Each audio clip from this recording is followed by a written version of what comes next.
नहीं होती, लेकिन जो नीच प्रवृत्ति के लोग होते हैं, जैसे आपने देखा, कुत्ता देखा होगा आपने, किसी के यहाँ दावत होती है, उस दावत में एक व्यक्ति पैसा इकट्ठा करता है, धन इकट्ठा करता है और अच्छे अच्छे शुद्ध बढ़िया व्यंजन बनाता है। उसके बाद वो सगे संबंधियों को न्योता देता है, दावत करता है। लेकिन कुछ कुत्ते ऐसे होते हैं, उनको किसी निमंत्रण की आवश्यकता नहीं होती। अब वो कुत्ते वहां इकट्ठे हो जाते हैं और जो वहां लोगों की झूठन होती है, वो उसको खाने का काम प्रारंभ कर देते हैं।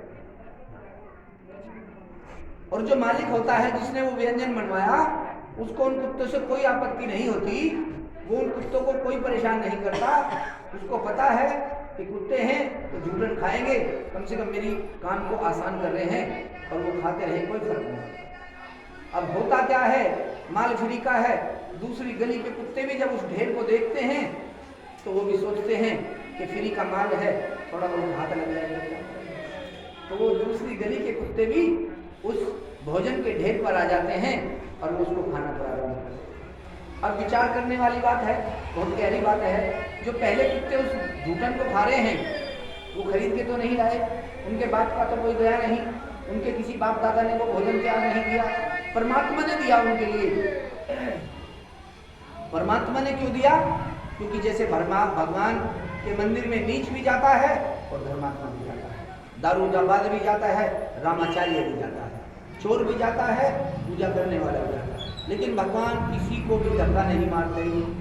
भगवान कहते हैं कर्तव्यम तो भुक्तव्यम, जैसे जिसके कर्म होंगे वैसे उसको फल की प्राप्ति। लेकिन ईर्ष्या द्वेष, जिसको फ्री का मिल रहा है वो दूसरे को क्यों देगा?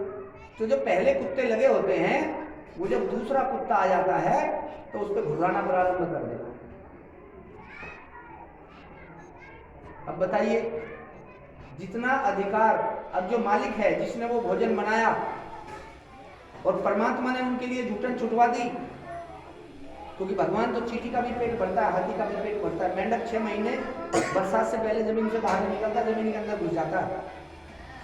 आप विचार करिए, भगवान उसको वहां में जिंदा रखता है।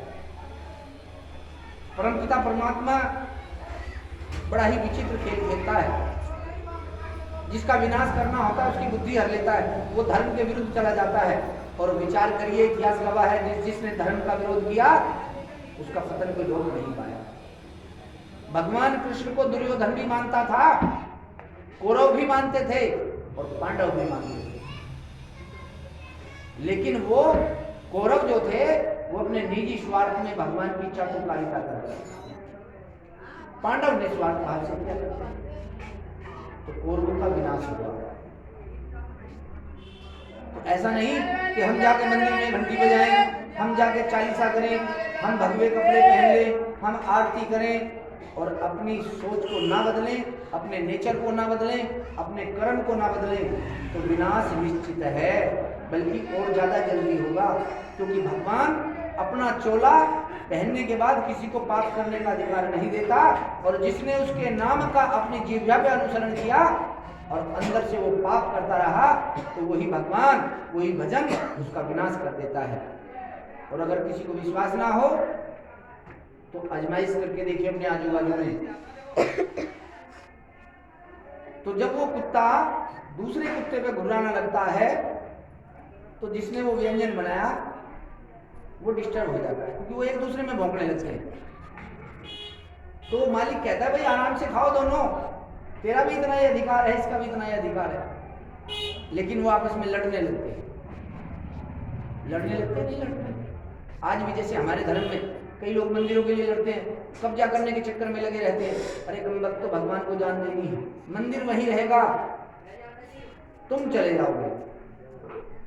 जिस घर को हमने खुद खरीदा, खुद बनाया, कल किसी और का था, आज हमारा है, कल किसी और का। लेकिन उन्होंने तो कसम खाई है, तो मालिक उनको डंडा मारता है, वो थोड़ी दूर भाग जाते हैं, फिर कुछ देर शांत रहते हैं, वो कोई सा नहीं लड़ता, फिर आते हैं, फिर दोनों लड़ना शुरू कर देते हैं, कहते हैं ना खाऊंगा ना खाने दूंगा।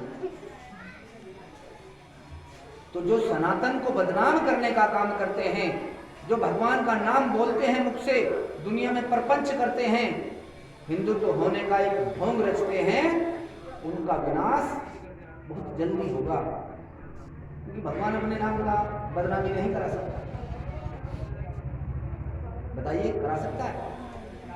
तो एक बहन, एक माँ, एक किसी की पत्नी किसी मंदिर में जाती है, भजन पूजन करती है, तो जो चांडाल चोकरी है वो खुद भी धर्म का चोला ओढ़ते हैं, खुद भी धार्मिक होने का ढोंग करते हैं, लेकिन उनकी निगाह भगवान पर नहीं होती, उनकी निगाह उसके सत्कर्मों पर नहीं होती, उनका आत्मा ये नहीं कहती है परमात्मा, एक बहन बेटी सुबह 4 बजे उठती है, मंदिर में झाड़ू लगाती है, पोछा लगाती है, इसकी मनोकामना पूर्ण करना, लेकिन उसकी निगाह इस पे चली जाती है कि देखो ये ऐसे ऐसे पूजा पाठ करते।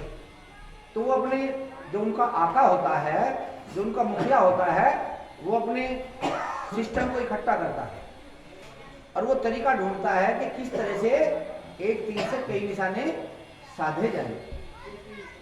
तो वो उनके नजदीकों को ढूंढता है। जो बहन बेटी मंदिर में पूजा करने जाएगी, उनके नजदीकों की वो तलाश करता है। उनको कुछ खिलाएंगे, कुछ पिलाएंगे, कुछ इधर की बात करेंगे, कुछ उधर की बात करेंगे, उनको इस तरह से अपने एक सेट कर देंगे कि हमारे से बड़ा हितैषी तुम्हारा कोई इस दुनिया में नहीं। और किस तरह की बात करते हैं? तुम्हें शर्म नहीं आती? तुम करोड़पति हो, तुम्हारी बहन मंदिर में पूजा पाठ करने जाती है, झाड़ू पोछा लगाने जाती है, फला आदमी के यहाँ ये करती है, ताकि उनकी बुद्धि भ्रष्ट हो जाए। और जब पोल खुल जाती है तो गीदड़ बन जाते हैं। ऐसे लोगों का कोई दीनमान नहीं होता, कोई आधार नहीं होता, 1 मिनट में पलट जाते हैं। लेकिन भगवान के यहाँ तुरंत रिकॉर्ड हो जाता है। अगर मैंने अपनी जबान से, मैंने अपने मन में बिना किसी को बताए किसी के खिलाफ षड्यंत्र रचा, तो आप विश्वास करना, किसी को पता लगे या ना लगे, लेकिन परमात्मा के यहाँ तुरंत रिकॉर्ड हो जाता है और वो कटता नहीं, कोई डिलीट नहीं कर सकता और उसका दंड आपको भोगना ही होगा।